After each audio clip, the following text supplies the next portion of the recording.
गोरखपुर में 200 साल पुराने बुढ़िया माता मंदिर में नवरात्र पर आस्था का सैलाब उमड़ पड़ा है। थारू जनजाति की तरफ से पूजित इस प्राचीन दरबार से जुड़ी सफेद वस्त्रधारी वृद्धा की रहस्यमयी कथा आज भी भक्तों के आकर्षण का केंद्र है।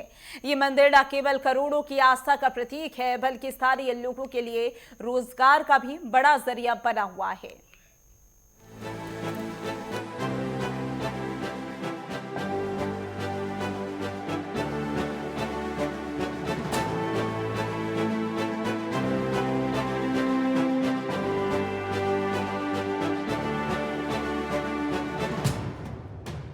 उत्तर प्रदेश के गोरखपुर जनपद में स्थित लगभग 200 साल पुराना बुढ़िया माता मंदिर आज न केवल श्रद्धालुओं की गहरी आस्था का केंद्र है, बल्कि ये स्थानीय अर्थव्यवस्था और सांस्कृतिक जीवन का भी महत्वपूर्ण हिस्सा बन चुका है। गोरखपुर मुख्यालय से करीब 12 किलोमीटर की दूरी पर स्थित ये प्राचीन मंदिर सालों से भक्तों के विश्वास का प्रतीक माना जाता है। मान्यता है कि बुढ़िया माता के दरबार में सच्चे मन से की गई प्रार्थना अवश्य पूरी होती है। यही वजह है कि यहाँ पर साल भर श्रद्धालुओं का तांता लगा रहता है, लेकिन विशेष रूप से चैत्र महीने की रामनवमी और शारदीय नवरात्रि के दौरान यहाँ पर आस्था का जन सैलाब देखने को मिलता है। इन मौकों पर लाखों की संख्या में भक्त माता के दर्शन के लिए पहुँचते हैं। सुबह से ही मंदिर परिसर में लंबी कतारें लग जाती है और श्रद्धालु घंटों इंतजार कर माता का आशीर्वाद प्राप्त करते हैं। नमस्कार, मैं हूं जयप्रकाश और हम आपको लिए चलते हैं बुढ़िया माता मंदिर, जहां रामनवमी के पावन अवसर पर उमड़ती है आस्था की अद्भुत भीड़। करीब 200 वर्षों से भी पुराना यह मंदिर न सिर्फ गोरखपुर बल्कि आसपास के जिलों और अन्य राज्यों के श्रद्धालुओं की गहरी आस्था का केंद्र है। मान्यता है यहाँ माँ के दरबार में सच्चे से मांगी गई हर मुराद पूरी होती है। रामनवमी के मौके पर यहाँ का नजारा बेहद खास हो जाता है। सुबह से ही श्रद्धालुओं की लंबी कतारें, भजन कीर्तन की गूंज और जयकारों से पूरा परिसर भक्ति में डूबा नजर आता है। रामनवमी के दिन मंदिर परिसर का दृश्य अत्यंत ही भव्य और आध्यात्मिक होता है। जय माता दी के जय घोष से पूरा क्षेत्र गूंज उठता है। गोरखपुर के अलावा देवरिया, कुशीनगर, महाराजगंज और आसपास के कई जिलों से लोग यहाँ पर पहुँचते हैं। यहाँ श्रद्धालु अपनी मनोकामनाएं पूरी होने पर प्रसाद चढ़ाते हैं और विशेष पूजा अर्चना के लिए भी आते हैं। मंदिर परिसर के आसपास इन पर्वों के दौरान मेले जैसा माहौल बन जाता है। जगह जगह पर प्रसाद, फूल माला, नारियल, चुनरी और पूजन सामग्री की दुकान सज जाती है। इसके अलावा खाने पीने की दुकानें और बच्चों के खिलौनों के स्टॉल भी यहाँ पर लगाए जाते हैं। स्थानीय दुकानदारों के लिए ये समय साल का सबसे महत्वपूर्ण अवसर होता है, क्योंकि इन दिनों उनकी आमदनी में काफी बढ़ोतरी देखी जाती है।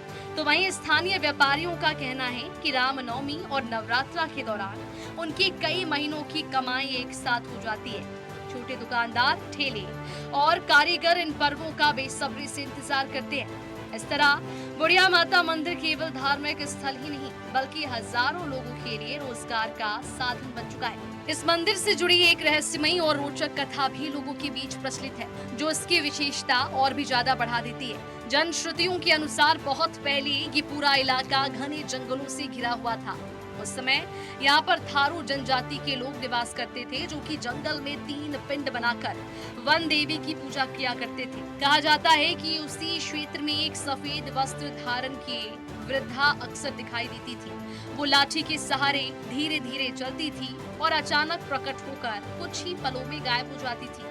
समय के साथ साथ इस स्थान के प्रति लोगों की आस्था और भी ज्यादा बढ़ने लगी। बाद में इसी स्थान पर बुढ़िया माई मंदिर की स्थापना कर दी गई। तब से लेकर आज तक ये मंदिर श्रद्धा और विश्वास का प्रमुख केंद्र बना हुआ है। यहाँ आने वाले भक्तों का मानना है कि माता उनके दुखों को दूर करती है और उनकी मनोकामनाएं पूर्ण करती है। सर, बाबा के आने से बहुत ज्यादा विकास, महाराज जी के आने से हर नवरात्र में तो आते हैं महाराज जी। उन्हीं के देन है कि इंटरलॉकिंग हो गया, महाराज जी के पैखाना भी सुंदर, और जो ये ताल है नदी वो सुंदरीकरण है, और झूला भी बोल दिया महाराज जी बोल के गए हैं। डेली हजारों के संख्या माते हैं श्रद्धालु, जो भी मन्नत मांगते माता पूर्ण करते हैं। नवरात्र में ज्यादा भीड़ होता है। माता जी का विशेषता यह है, बुढ़िया माई अगर आपका मनोकामना पूरा हो, मनोकामना पूरा और कढ़ाई चाहिए, कथा सुन लीजिए, हलवा पूरी चढ़ा दीजिए, माता जी के छिटदार वस्त्र चढ़ा दीजिए, यही यहाँ का मान्यता है। चैत्र और शारदीय नवरात्रि के दौरान मंदिर परिसर पूरी तरह से भक्तिमय वातावरण में डूबा जाता है। दूर दराज से आने वाले श्रद्धालु यहाँ पर रात्रि जागरण, भजन कीर्तन और विशेष पूजा अर्चना में भाग लेते हैं। मंदिर की सजावट, रोशनी और धार्मिक आयोजनों से पूरा क्षेत्र एक उत्सव स्थल में बदल जाता है। स्थानीय लोगों का कहना है कि बुढ़िया माता मंदिर सिर्फ एक धार्मिक स्थल नहीं, बल्कि ये क्षेत्र की सांस्कृतिक पहचान भी है। यहाँ पीढ़ियों से चली आ रही परंपराएं आज भी जीवंत हैं और नई पीढ़ी भी उसी श्रद्धा के साथ इन्हें आगे बढ़ा रही है। वहीं कुल मिलाकर बुढ़िया माता मंदिर गोरखपुर की आस्था, इतिहास और लोक विश्वास का एक अनूठा संगम है, जहाँ एक ओर ये भक्तों को आध्यात्मिक शांति प्रदान करता है, तो वहीं दूसरी ओर स्थानीय लोगों के लिए रोजगार और आजीविका का महत्वपूर्ण माध्यम भी बना हुआ है। आने वाले समय में भी ये मंदिर श्रद्धा और विश्वास का केंद्र बना रहेगा और अपनी इसी विशेष पहचान के साथ लोगों को आकर्षित करता रहेगा।